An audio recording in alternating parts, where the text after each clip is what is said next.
While Putin says he's pulling the troops back from the border with Ukraine, NATO and U.S. officials say they've seen no sign of movement. We're joined now by Anthony Salvia. He's from New York. He's a former director of the Moscow Bureau of Radio Free Europe. He spent years studying the politics of Eastern Europe. Let me start there. It seems like both sides in this dispute have been unable to agree about anything, including whether or not these troops have moved or are moving. What's your take on this? Well, that has to be determined. That's exactly right. They've said, the Moscow has said that they're pulling back. There's been some dispute about that. That has to be monitored. We have to, satellite technology will help us determine whether this is for real or not.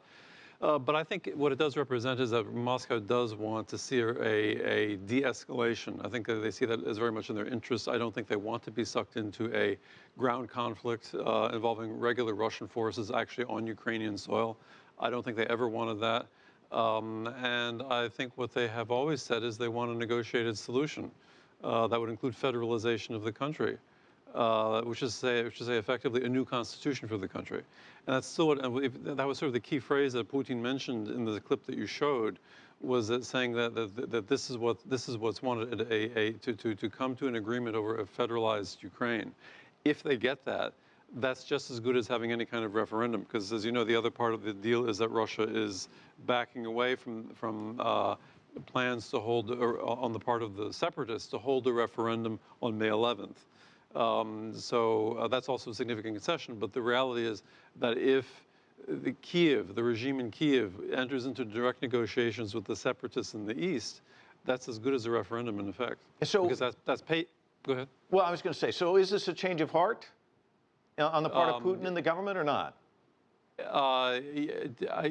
Yes and no. I mean, I think their consistent policy has been a negotiated settlement is what they want.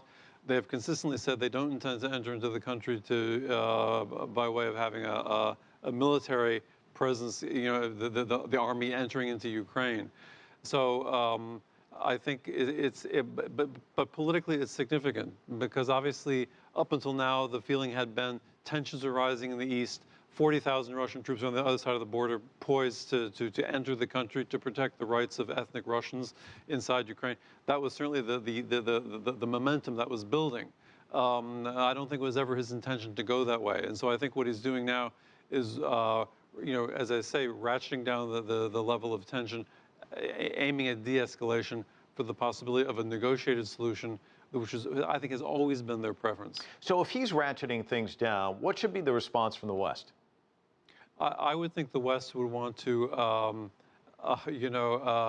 respond in kind. What the West has been doing up until now has been, moving NATO forces into Poland, into the Baltic states, NATO fleet coming into the Black Sea, things of that kind, which I think tends to ratchet up the tension, but also more significantly, supporting the efforts of the Kiev regime to respond with deadly force to the uprising in the east, which is something that Yanukovych, the president of Ukraine, previously did not do when he was challenged by the demonstrators in Kiev. And so there's a bit of hypocrisy here. When Yanukovych was being confronted with the same situation in his last days, the West was saying to him, "Don't use deadly force," and yet now that the shoe is on the other foot, the West seems to have no problem with Kiev using deadly force in the east.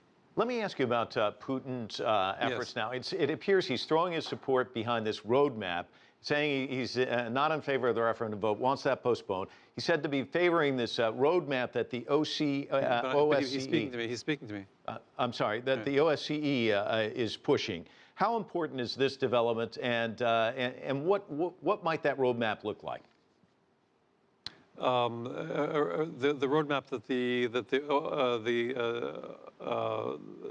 OSCE is talking about, that they were talking about today, has to do with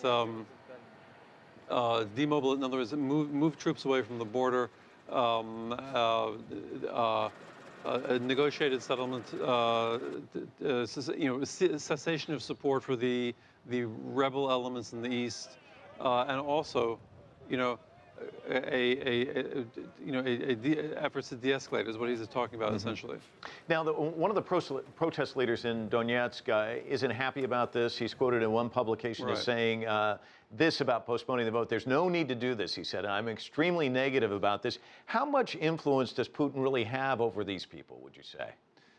Well, not as much as I think we initially had been, not as much as the Western powers had originally been saying and intimating, but I think he has some. I mean, after all, really, can these people pull off a referendum in this situation? This is an extremely difficult situation.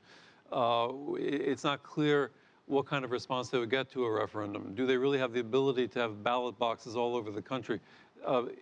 Certainly they could probably see that, you have ballot boxes and observers in the towns, the relatively few towns that they control. But what about the rest of this region, the Donetsk region, for example, the Donbass area? They don't control all the towns and villages and things. So that's part of what's behind Putin's thinking here, is that what would this referendum be? If you have a referendum on the 11th, would it be accepted? Would it be serious? Do they have the electoral technology to make it happen? Do they have the influence on the ground to make it happen in a credible way, so that the results have meaning?